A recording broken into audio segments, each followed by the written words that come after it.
I bet you can't see this airplane or this one. Can you even see these airplanes? No, you can't, because they're camouflaged. We're talking airplane camouflage.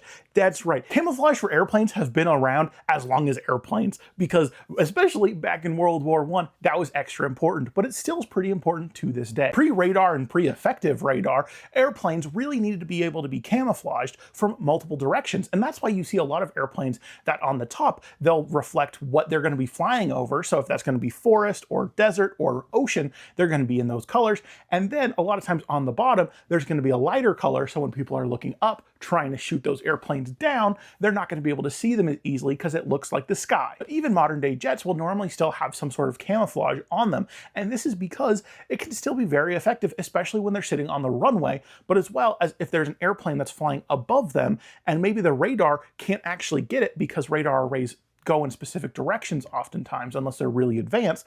And so if they can't see them, then they're not going to be able to hit them. Now, for the most part, the US military doesn't really do that at this point. However, this is because we haven't had a near-peer adversary, or really an adversary that we've worried about our airplanes being shot down really in any capacity. Whereas back during the Vietnam War, this was much more of an issue, as well as being able to avoid airplanes' radar and being able to try and avoid them or be able to get behind them in a dogfight. Camouflage became extra important, especially low-flying aircraft like the OV-10 Bronco or helicopters that would need to be able to fly fairly low and might actually be able to blend in with mountains that are flying lower than a possible enemy that might be sitting above them. And so it was extra important, which is why